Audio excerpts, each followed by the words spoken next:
골로새서는 우리들이 잘 알고 있듯이 기독론과 교회론에 있어서 아주 정점을 이루고 있는 서신서입니다.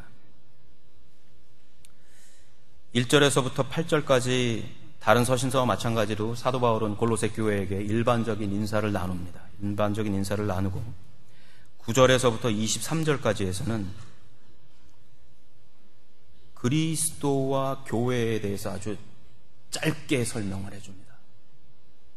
아주 짧게 설명을 해주고 있는데 정말 많은 분들이 이 짧은 이 구절을 그리스도론과 교회론의 보배다라고 말할 정도로 그리스도의 비밀과 그분의 사역과 하나님께서 그리스도를 통해서 교회에 주시는 모든 것들에 대해서 정말 군더더기 하나 없이 아주 미끈하게 그렇게 설명을 해주고 있습니다.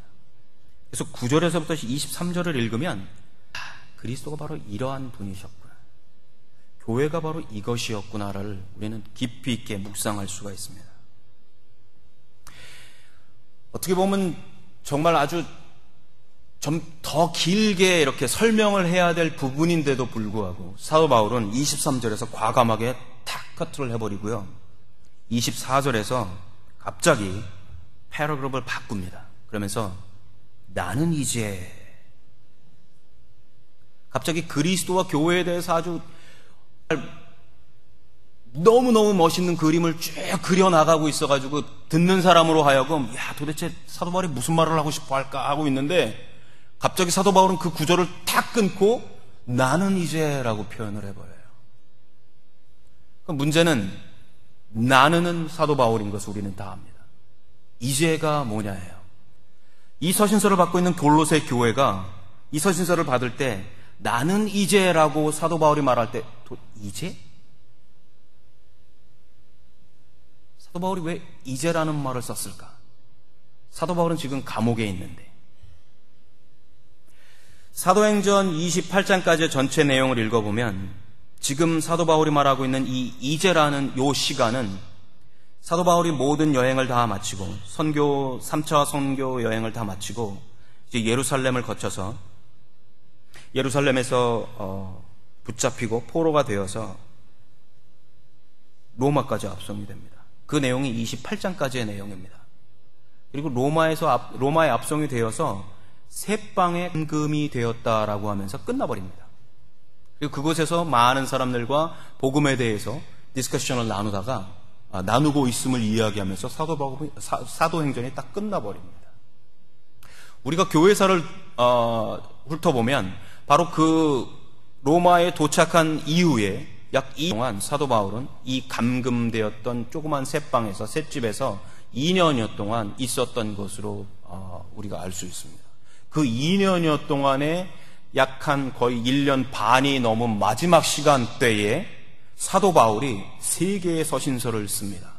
엄밀하게 따지면 4개의 서신서를 쓰는데 3개의 서신서를 중요한 교회들에 보냅니다. 그것이 에베소 교회 서신이고 골로새 교회에 보낸 서신이고 빌립보 교회에 보낸 서신입니다. 이 빌립보 교회와 에베소 교회와 골로새 교회는 사도 바울의 2차, 3차 전도 여행에 있어서 아주 커다란 축을, 아주 기둥 같은 그런 부분을 차지했던 교회들입니다. 에베소 교회에서는 사도 바울이 약 한 2년 반 정도를 머물면서 그의 신학을 집대성했다고 말할 수 있을 정도로 두란노 서원에서 그는 수많은 가르침들을 베풉니다. 거의 매일 저녁 복음을 증거했었던 것 같아요. 그 열정이 얼마나 뜨거웠었던지 어떤 젊은이는 사도 바울의 그 강론을 듣다가 3층 창문에서 이렇게 떨어지기도 했을 정도입니다. 에베소와 골로새는 약 한 100km 정도 떨어져 있습니다. 에베소서를 끝부분을 잘 읽어보면 이 골로새 교회에서 100km까지 떨어져 있는 이 에베소 교회까지, 에베소의 이 두란노 서원까지 교회 대표들을 보냈었던 것 같아요. 그래서 이 골로새 교회의 대표들이 100km 떨어져 있는 이 에베소까지 가서 몇 달 동안 머무르면서 사도 바울에게 가르침을 받고 다시 골로새로 와서 골로새 교회를 목양했었던 것 같아요. 빌립보 교회는 저희가 너무 잘 아는 교회입니다. 우리가 잘 알고 있는 빌립보의 자주장사 누구? 루디아를 중심으로 해서 형성되어졌던 교회입니다. 사도 바울이 유럽에서 첫 번째로 그의 복음 사역을 시작했던 도시예요. 그의 열정이 남달랐을 것은 보나마나합니다. 이 세 도시는 너무너무 아름다웠던 도시입니다. 지금도 가면 여전히 아름답습니다. 근데 골로새는 조금 달라요. 지금 우리 목사님께서도 지난번에 한번 살짝 말씀하셨는데, 이 골로새 지역은 지금 지나가다가 그냥 이렇게 조그마한 언덕 하나 보고 끝입니다. 아무것도 없습니다. 거기에 그것도 페인트가 다 벗겨진 철판으로 다 이렇게 골로새 이렇게 써 있습니다. 만약에 그 가이드 하는 분들이 거기를 데려가지 않으면 골로새가 어디야? 라고 볼 정도로. 골로새를 가운데 놔두고 두 군데 커다란 도시가 있습니다. 하나는 라오디게아라는 도시가 있고요. 하나는 히에라폴리스라는 도시가 있습니다. 라오디게아는 지금 거대한 유적지를 발굴하고 있습니다. 터키 정부가 이 라오디게아를 아주 그냥 거의 뒤집어 엎고 있습니다. 너무너무 많은 유적들이 나오고 있기 때문에. 또 한편에 있는 이 히에라폴리스는 지금도 여전히 관광지로 최고의 각광을 받고 있는 지역입니다. 야외 온천이 너무너무 멋있고요. 주변의 온천들이 너무너무 좋은 도시입니다. 사도 바울 당시에 여전히 라오디게아와 히에라폴리스는 대도시로 가장 유명했던 도시들 중에 하나입니다. 그 사이에 샌드위치처럼 끼어있던 이 골로새는 어쩌면은 정말 보잘것없는 도시였습니다. 그럼에도 불구하고 이 골로새 교회는 정말 막강한 휴먼 파워가 있었던 교회예요. 로마서를 로마 교회에 딜리버리했던 두기고라는 인물이 바로 이 골로새 교회 출신입니다. 우리가 잘 알고 있는 빌레몬서의 그 주인공인 오네시모와 빌레몬이 바로 이 골로새 교회 출신이에요. 아브라디도가 바로 이곳에서 목회를 했던 곳입니다. 조그마한 도시였지만 그들은 말씀에 대한 열정이 있어서 100km 떨어진 에베소까지 갈 수 있는 여력이 있었고요. 그 다음에 라오디게아와 히에라폴리스 그 사이에 끼어 있으면서 조금도 위축되지 않는 교회의 모습을 자랑했던 교회입니다. 바로 그러한 교회에 지금 사도 바울이 편지를 보내고 있는 거예요. 근데 그 편지를 보내는 바로 그 시각이 사도 베드로에게는 우리들이 상상할 수 없는 어떤 트랜지션 포인트였다라는 거죠.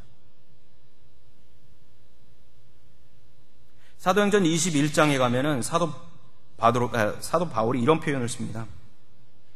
3차 전도여행을 다 마치고 에베소를 떠나서 예루살렘으로 들어오기 이전에 가이사랴 빌립보에 들립니다. 예루살렘으로 올라가는 마치 문과 같은 도시입니다. 가이사랴 빌립보에는 당시에 누가 있었냐면 7 집사님 중에 한 분이셨던 빌립 집사님이 살고 계셨어요. 그의 딸들이 예언자로서 함께 사역을 하고 있었습니다. 그의 집에 들어갑니다. 약 한 30년 전에는 서로 원수였던 사람이 이제 마지막 여행을 마치면서 아름다운 브라더십을 만들고 있는 장면입니다. 근데 그 장면 속에서 모든 사람들이 사도 바울에게 이렇게 표현해요. 올라가지 말아라. 예루살렘에 올라가면 너 죽는다. 우리가 너를 보낼 수 없다.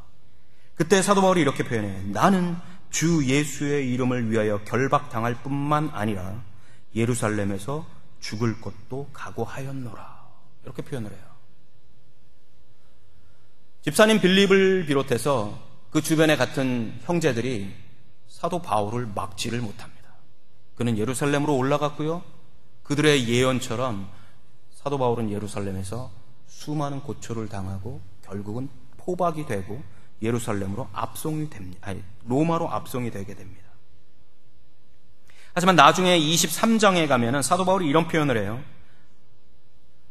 성령께서 사도 바울에게 나타나셔서 정말 오늘 저녁에도 죽을지 모르는 그런 긴박한 상황 속에서 사도 바울에게 이런 표현을 해요. 네가 여기 예루살렘에서 나를 증거하였던 것처럼 네가 황제 앞에서 나를 증거해야 된다라는 표현을 하죠. 그리고 그는 담대하게 23장에서부터 28장까지의 로마로 여행을 떠납니다. 아마 로마에 도착했을 때 바로 이 서신서를 쓰고 있을 이때에 사도 바울은 더 이상의 성경이 보여주고 있는 계시가 없었기 때문에 아마 내가 1년, 2년, 어쩌면 내일 죽을지도 모르겠구나, 이런 생각을 분명히 그 스스로 깨닫고 있었을 겁니다. 이미 하나님께서 말씀을 해주셨으니까 그의 삶이 로마에서 끝날 것을 그는 알고 있었습니다. 내가 이제 이러한 상황 속에서 내일 죽을지 1년 후에 죽을지 모르는 이러한 상황 속에서 내가 너희들에게 이 편지를 쓴다라고 표현하고 있는 거예요.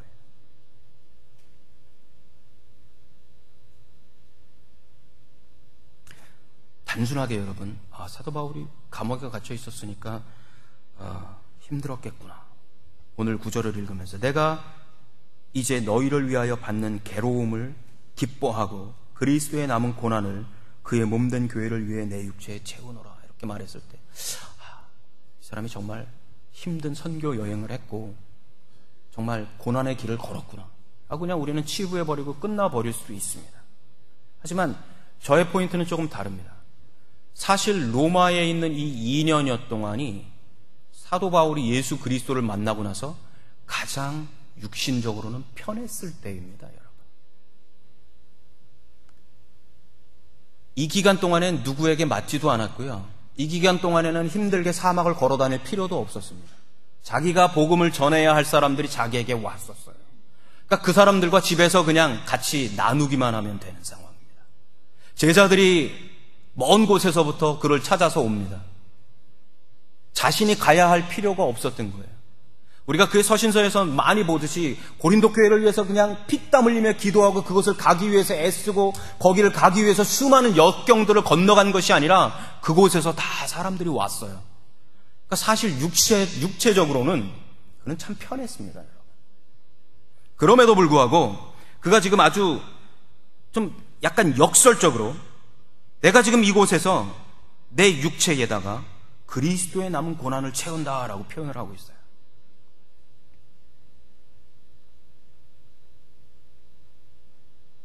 사도 바울이 이렇게 표현하지 않습니다. 내가 여기 로마에 도착하기 전까지 그리스도의 수많은 고난들을 내 육체에 채웠다라고 표현하지 않았다라는 거예요. 포인트를 여러분들이 좀 잘 따라와 주시면 좋을 것 같아요. 사도 바울이 지금 골로새 교회에게 내가 여기 오는 동안에 내가 그리스도의 수많은 고난들을, 혹은 내가 당한 모든 고난들이 그리스도를 위해 당했던 수많은 고난들이었다. 하지만 나는 지금 편해, 이렇게 표현하지 않고 그 모든 것들, 그가 약 한 30여 년 동안 겪었던 수많은 고통들을 다 뒤로 버리고 내가 지금 그리스도의 남은 고난을 나에게 채우고 있다, 이렇게 표현을 하고 있어요. 너희들을 위해서. 뉘앙스가 좀 다릅니다, 여러분. 그는 지금 편안하게 널널하게 집안에서 쉬고 있는데 오히려 그는 지금 골로새 교회에게 내가 지금 고난을, 그것도 그리스도의 남은 고난을 내 육체에 채우고 있어 라고 표현한다라는 얘기예요. 여기서 채운다라는 이 말은 그냥 이렇게 필업 한다는 개념이 아닙니다, 여러분. 헬라어가 가지고 있는 이 채운다라는 말은 여성형 언어예요. 이렇게 옷을 이렇게 지을 때 다 이렇게 제가 옷을 안 만들어 봐서 잘 모르겠는데 다 만들고 나서 이렇게 마무리 이렇게 하잖아요. 그 마무리하는 그걸 뭐라고 그러나요? 네? 시집이?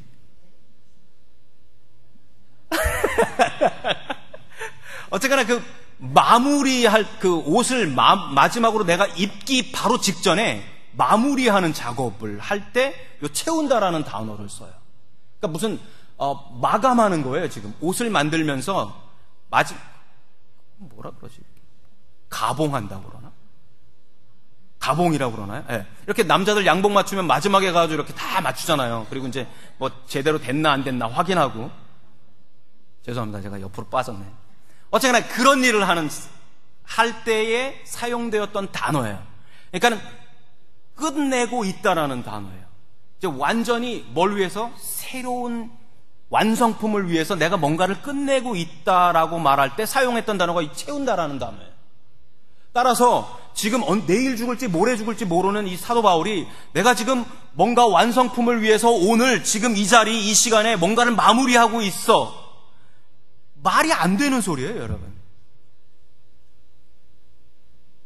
너무 이제 다 끝났는데 뭐 새로운 걸 기다리는 게 아니고 그의 삶은 이제 곧 끝날 텐데 내가 이제 이 완성품을 위해서 마무리 작업을 하고 있어. 이렇게 표현하는 거예요. 그러면 이제 우리는 그가 채우려고 했었던 그리스도의 남은 고난이 뭐였는지 우리는 좀 봐야 될 필요가 있습니다. 그가 도대체 그의 몸속에 채우려고 했었던 그리스도의 남은 고난이 뭐였을까? 저는 묵상하면서 크게 세 가지를 봤습니다. 그리스도의 고난. 여러분, 그리스도께서 당하신 고난이 부족했나요? 십자가의 사건이 완성이 아니었나요? 지금 사도 바울이 그리스도의 남은 고난을 내 속에 채운다라는 표현을 씀으로 인해서 마치 느낌이 그리스도께서 하신 게 뭔가 조금 모자라기 때문에 내가 나머지 것들을 채우나? 이런 느낌을 주는 표현입니다. 하지만 우리는 압니다. 그리스도의 사건이, 그리스도의 중보의 사건이, 그분의 그리스도로서의 모든 사역들이 완전하다라는 것은 우리는 알고 있습니다. 그죠? 아멘인가요? 네. 따라서 우리는 이 남은 고난이라는 표현을 다른 방향에서 살펴봐야 합니다. 그리스도께서 하신 일이 뭔가 부족했다라는 뜻이 절대로 아닙니다. 그분의 고난은, 그리스도께서 받으셨던 고난은 첫 번째는 중보의 고난이에요. 창조주이신 하나님과 타락해버린 피조물 인간 사이의 중보로서 겪으셔야 할 고난이었습니다. 여러분, 저희가 달라스를 나가다 보면 이 공사 때문에 아주 심각한 피곤을 당합니다. 그죠? 특별히 이렇게 브릿지를 만들기는 그 주변을 지나갈 때는 뭐 영락 없습니다. 제가 달라스에서 일할 때 일이 끝나고 이제 한 10시나 11시쯤 돼가지고 이제 집으로 오려고 그러면 거의 일주일에 3일, 4일은 그 브릿지 밑을 갖다 그냥 대책 없이 막아버려요. 가지고 보통 집에 오려면 한 40분 정도 걸리는데 그런 날 잘못 걸리면 2시간, 3시간 걸려서 집에로 오는 거예요. 여러분 생각해보세요. 11시에 출발했는데 3시간 걸려서 집에 온다고 그러면 제가 몇 시에 집에 도착하는 거예요? 주약까지는 아니고 그 정도의 고통이 따른다라는 얘기예요, 여러분. 제가 좀 이 비유가 조금 약할지 모르겠지만 브릿지를 만드는 건 참으로 많은 사람들에게 고통을 줍니다. 특별히 인간관계에 있어서 브릿지를 한다라는 건 정말 힘듭니다. 누군가와 누군가의 사이에 중보를 하기 위한 노력은 사실 이건 거의 아기 낳는 것보다 더 어렵습니다. 왜? 제가 아기를 안 낳았으니까 죄송합니다. 이 비유가 또 잘못됐습니다. 정말 힘듭니다. 여러분 이미 자기의 모든 그 에고가 다 형성된 사람 두 사람을 사이에 두고 이 두 사람을 조율시킨다라는 건 정말 쉽지 않습니다. 제 아들 두 녀석이 싸우고 나서 그 두 녀석을 화해시키는 것도 쉽지 않습니다. 제일 쉬운 건 사실은 시간이에요. 그죠? 시간이 지나면 또 며칠 있다가 둘이서 또 티격태격하고 또 놉니다. 하지만 완전히 영원토록 절단돼 버린 창조주 하나님과 피조물 인간 사이의 중보는 이거는 개념이 전혀 다릅니다. 그래서 그분은 두 번째 고난을 선택하십니다. 바로 도성인신의 고난이에요. 하나님이신 그분이 인간 세계로 들어오시는 고난을 선택하십니다.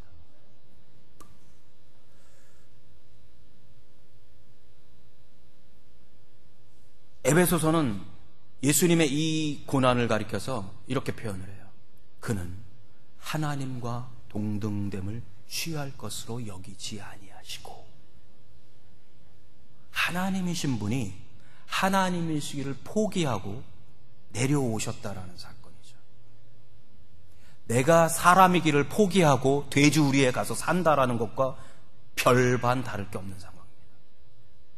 여기 계신 누구, 저를 포함해서 사람이기를 포기하고 돼지우리 속에 들어가서 돼지와 살겠다는 사람은 없을 겁니다. 사람이기를 포기하고 개미 굴 속에 들어가서 개미들과 살겠다라는 사람은 아무도 없습니다. 예수님이 지금 그러셨다라는 거예요. 그거는 우리가 상상할 수 있는 고난이 아닙니다, 여러분. 그건 그냥 그림으로도 그리기 쉽지 않은 고난입니다. 그 고난의 정점에서 예수 그리스도는 대속의 고난을 선택하세요. 대속이라는 말은 이 사람이 페이해야 할 빚을 내가 대신 페이해 주는 거예요. 이 사람하고 나는 아무 관계도 없습니다. 이 사람이 빚을 져가지고 모든 걸 다 뺏기고 나가서 거지가 되든지 말든지 나하고는 전혀 상관이 없는 상황이에요. 그런데 제가 그를 보는 순간에 갑자기 불쌍히 여기는 마음이 생기고 그를 위해서 페이오프 해주고 싶은 마음이 생겨서 아무런 조건 없이 페이를 해주는 겁니다. 너 나중에 20년 상환으로 해서 이자 몇 프로 해가지고 나한테 갚어. 이게 아니고 그냥 아무 조건 없이 페이오프 해주는 거예요. 그걸 우리는 대속이라고 이야기합니다.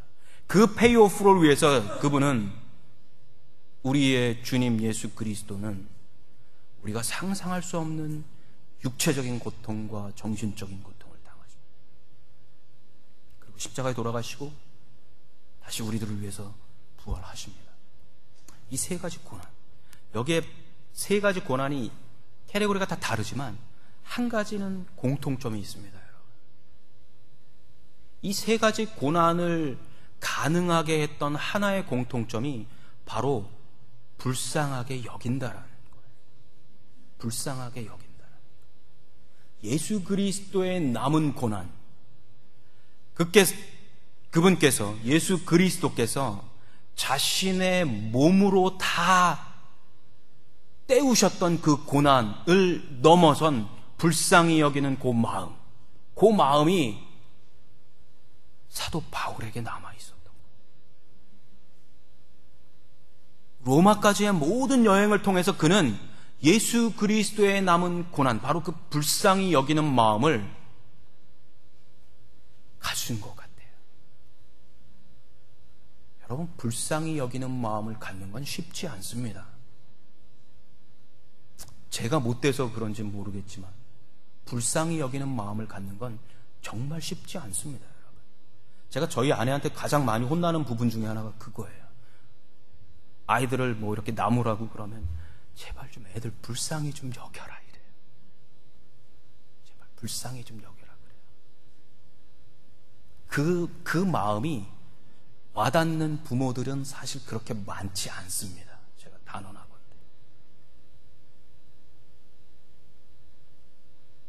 그런 말들을 참 많이 듣습니다. 물론 지나가는 소리로 하는 말씀들이겠지만, 아유 저 죽일 놈, 그죠? 특히 어르신들 그런 말씀들 참 많이 하시잖아요. 부모 자식 간에도 불쌍히 여기는 것이 결코 쉽지 않습니다, 여러분. 제 말이 틀린가요? 근데 오늘 사도 바울은 그 마음을 자신의 삶의 제일 마지막 끝자락에서 깊이 있게 묵상하고 있는 거예요. 예수 그리스도께서 남겨놓으신 그 불쌍히 여겼던 마음, 하나님이셨던 분이 인간이 되셔서 그 인간들에게 느끼셨던 그 불쌍히 여기셨던 마음, 히브리서 기자는 그것을 체휼이다라고 표현했어요. 체휼.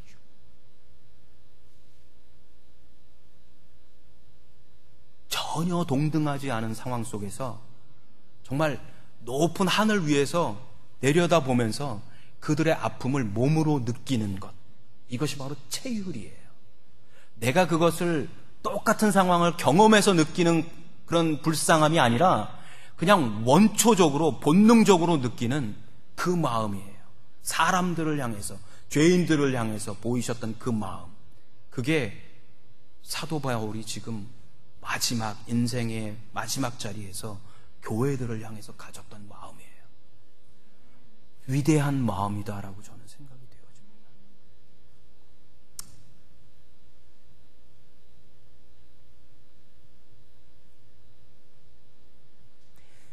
그리스도의 그 고난을 묵상하면서 자신이 과거에 했던 모든 사역들, 그리고 현재 하고 있는 사역, 앞으로 미래 며칠이 될지도 모르는 그 사역을 전체적으로 조망하면서 그는 그리스도의 그 불쌍히 여겼던 마음을 자신의 몸에 꾸역꾸역 채우고 있는 거예요. 뭔가를 완성하기 위해서. 단순히 그냥 과거의 아픈 기억들을 그냥 베큐해버리는 것이 아니라 뭔가 새로운 것을 만들어내기 위해서 그는 마지막 남은 생명의 불꽃을 태우면서 자신에게 막 채우고 있습니다. 여러분, 지금 이 본문에서 우리는 그가 트라이하고 있는 이 어떤 열정을 한번 좀 느끼셨으면 참 좋겠어요. 마지막 생명을 다하면서 그가 자기 몸에 막 꾸역꾸역 집어넣으려고 했던 그리스도의 남은 고난.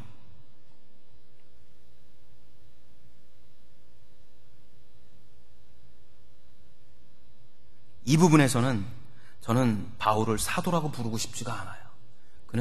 저는 대신에 그리스도인으로 부르고 싶습니다.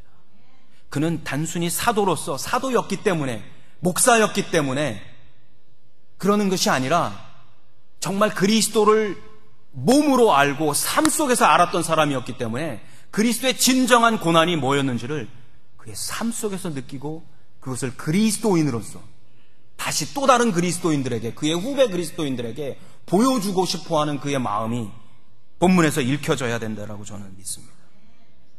우리는 그저 그냥 쉽게, 그냥 편안하게 좋은 게 좋은 거로 교회에 나와서 앉아있고 설교 듣고 아멘하고 헌금하고 오늘도 뭔가를 하나님을 위해서 한 것 같은 뿌듯한 마음을 가지고 목장원들과 함께 점심을 먹고 커피를 마시고 집으로 돌아갑니다. 그 정도의 열정이 아니었었던 게 분명해요. 그 정도의 열정이 아니었습니다, 여러분.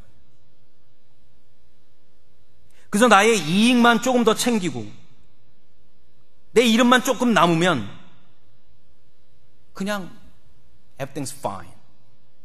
그 정도의 열정이 아니었다라는 거죠, 사도 바울이 지금.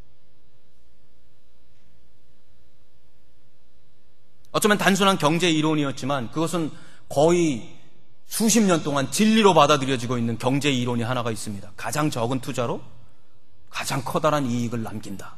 이건 경제 이론의 아주 베이직입니다, 여러분. 그죠? 어느 순간부터 교회는 가장 적은 투자로 가장 많은 이익을 남기는 또 다른 비즈니스를 시작하고 있어요. 아이러니하고 가슴 통탄할 일이지만. 사도 바울의 모습은 그 정도의 단순한 경제 이론이 아닙니다.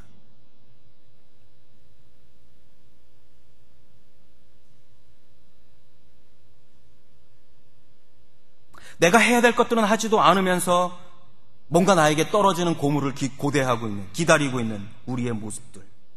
그저 남이 알아주는 것만 바라지 내가 남을 알아줄 그 정도의 여력은 우리들의 삶 속에 없습니다. 헌신이나 열정도 없으면서 우리는 예배에 참석하고 있습니다. 그리고 그리스도인이라고 자신 있게 말을 합니다. 제가 요 근래에 만나는 사람 왜 그렇게 그런 사람이 많은지 모르겠지만 이렇게 이야기를 하다 보면 저희 병사들 중에서도 그런 친구들이 참 많아요. 이제 이렇게 제가 복음을 이렇게 대놓고 제시하지 못하기 때문에 이렇게 이야기를 하다 보면 Chaplain, I believe in God. I know God is there.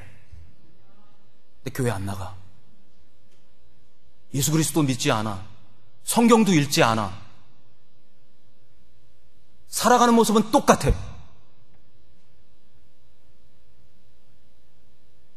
술, 담배에 또 쩔어 있는 모습이 제 눈에 보여요. 그 사람들이 하는 모습이. 사람들을 만나면 맨 음란패설만 하고 있어요. 어떻게 그리스도인이라고 얘기해요? 어떻게 하나님을 믿는다라고 얘기해요? 근데 그 사람들 정말 자신있게 I believe in God. 이야. 사도 바울이 지금 보여주고 있는 열정은 그런 게 아닙니다, 여러분. 믿지도 않는 하나님에게 하나님께서 나에게 어떤 능력을 주시기를, 어떤 축복을 바라는 기도들은 정말 잘합니다. Something wrong. 모르겠어요. 여기가 잘못된 건지, 여기가 잘못된 건지, 아니면 이 사회가 잘못된 건지. 믿지도 않는 하나님에게 어떻게 축복을 기도하는지 모르겠어요. 어떻게 믿지도 않는 하나님을 옆에다 놔두고 누군가를 위해서 기도해 줄 수 있는지 저도 잘 모르겠어요. 제가 좀 영안이 어두워서 못 보나요? 사도 바울은 그런 그리스도인이 아니었던 것 같아요. 사도라는 말을 빼고 바울은 그런 그리스도인이 아니었던 것 같아요. 정말 저는 나중에 천국에 가면 사도 바울의 이 가슴을 한번 열어보고 싶어요. 도대체 어떤 열정을 가지고 있길래 그렇게 살았는지. 아주 신기해 죽겠어요, 저는.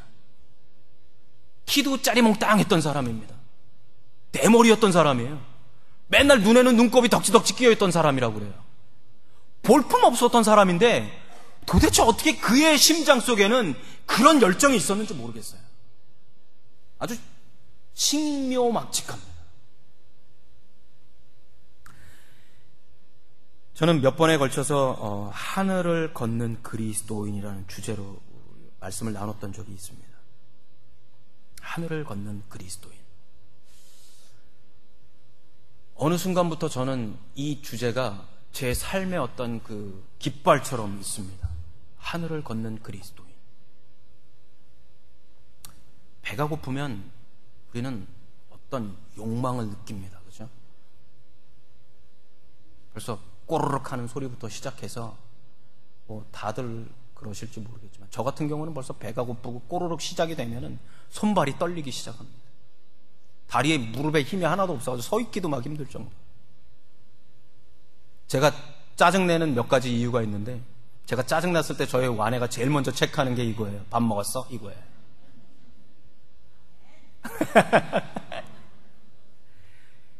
배가 고프면 이런 증상들이 나타납니다, 여러분. 그죠? What about this? 영적인 배가 고파 보셨나요? 하나님에 대한 배고픔을 여러분 느껴보셨나요? 예수 그리스도께서 남기셨던 그 고난에 대한 배고픔들이 우리의 삶 속에서 얼마나 자주 등장하나요? 저는 오늘 이 질문을 저와 여러분들에게 드리고 싶어요.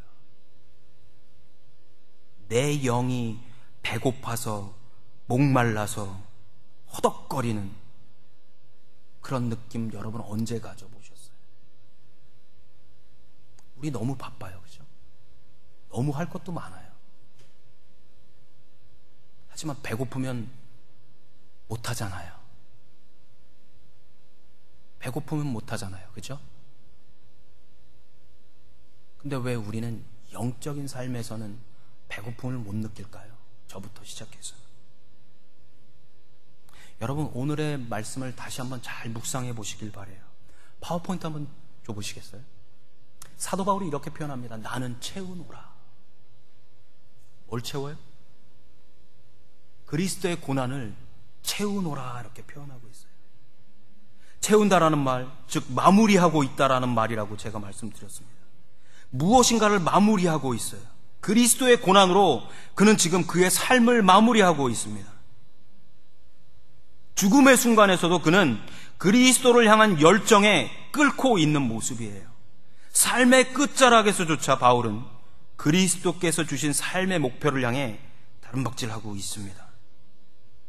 그리스도께서 당하신 중보의 고난, 도성인신의 고난, 대속의 고난을 채우는 것이 자신을 위해서가 아니었어요. 그는 그리스도의 몸된 교회를 위해서 채우고 있다고 표현을 합니다.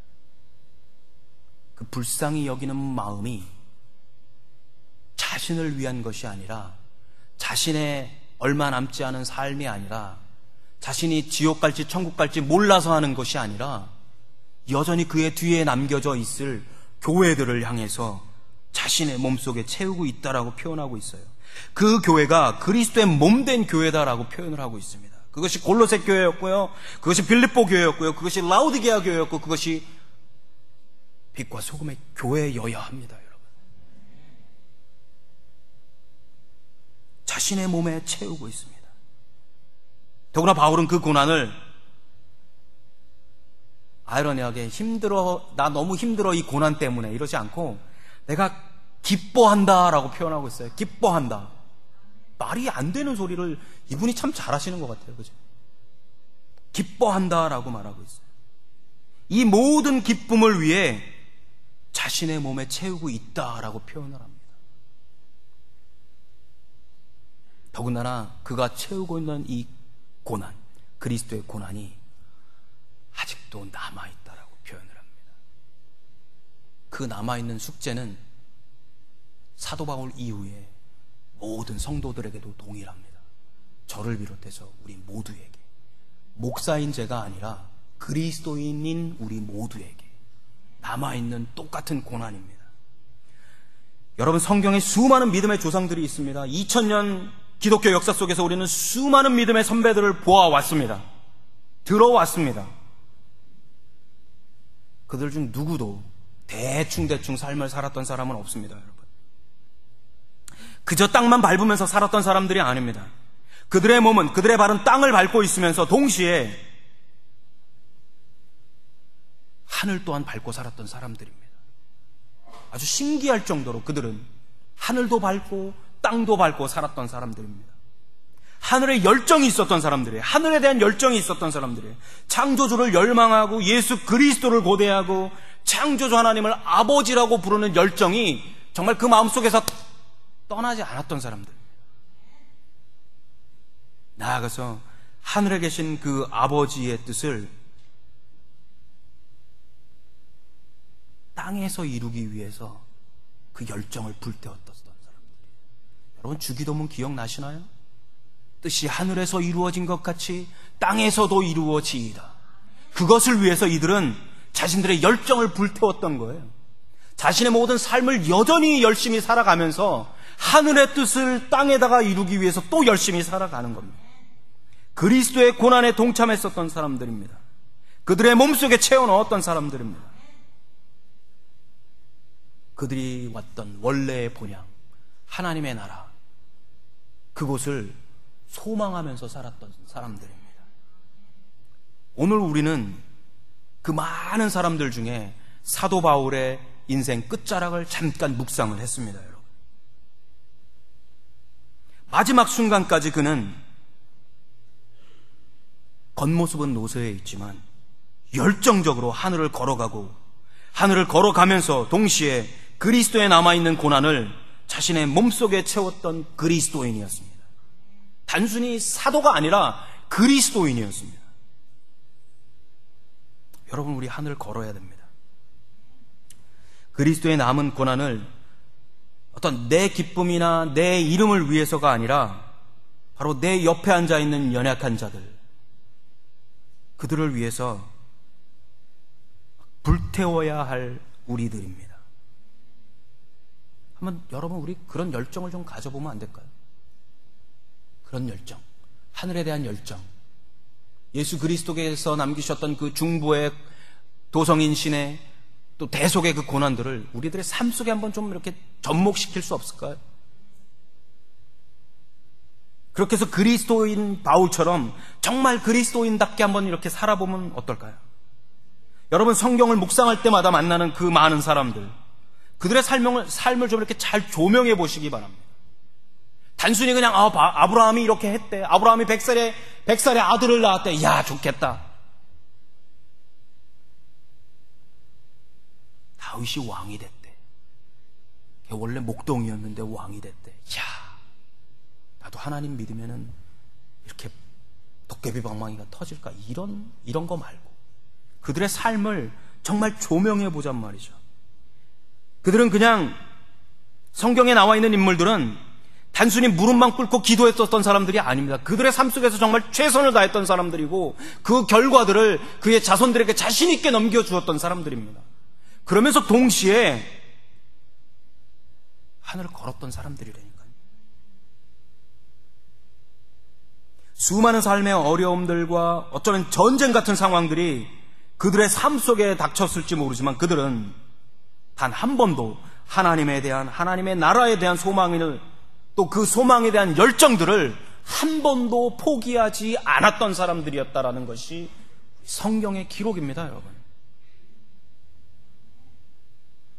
그들이 소유했던 그 열정은 어떤 사람도, 세상의 그 어떤 것도, 심지어는 죽음조차도 갈라놓지 못했다라고 히브리서 기자는 표현을 해요. 멋있지 않습니까? 너무 멋있지 않습니까? 사람이 가지고 있는 어떤 열정이 어떤 사람도 그것을 포기하게 하지 못하고, 세상의 어떤 권력도 그것을 방해하지 못하고, 심지어는 죽음 앞에서조차도 그 열정이 흔들리지 않는다라면, 여러분, 그 삶 정말 멋있지 않나요? 그리스도인을 떠나서조차도 그 삶은 멋있어요, 여러분. 근데 그것이 그리스도인으로서, 하나님의 사람으로서, 이제 곧 하나님 앞에 서야 할 사람들로서 가지고 있었던 열정이라면, 단언하건대 하나님 앞에 가서 아무 말 안 해도 될 것 같아요. 너무 멋있지 않습니까? 하나님 앞에 갔을 때 괜히 비비 꼴 필요도 없고요, 뒷머리 극적일 필요도 없고요, 내가 뭘 받을까 고민할 필요도 없을 것 같아요. 왜?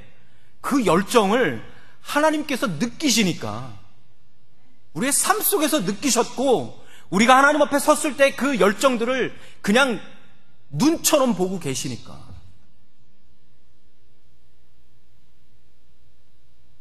우리 이 열정을 갖는 빛과 소금의 성도들 되시기를 정말 간절히 축원드립니다. 이 열정으로 성경을 묵상하세요, 여러분. 이 열정으로 성경 묵상하셔야 돼요. 이 열정으로 기도하셔야 됩니다. 이 열정으로 삶을 살아가야 돼요. 저는 요 근래에 병으로 돌아가시는 분들을, 여러분을 보게 되네요. 저희 부대 동료들도 그렇고, 또 일하는 주변의 사람들, 이상하게 올해는 병으로 제 주변을 떠나시는 분들이 굉장히 많아요. 그것도 아주 갑자기. Nobody knows. Nobody knows. 여러분이 10년을 개런티 하실 겁니까? 20년을 개런티 하실 겁니까? 100년을 개런티 하실 겁니까? 하지만 저는 개런티 하는 게 하나 있습니다. 그리스도 안에서 제 삶이 영원하다는 것. 저는 그건 개런티 합니다, 여러분. 그렇다면 투자의 대상은 정확합니다. 개런티 하나도 안 되는 삶에 투자할 것이냐, 100% 개런티 되는 하나님 나라에 투자할 것이냐. 여러분, no choice. No choice입니다. 기도하겠습니다. 하나님,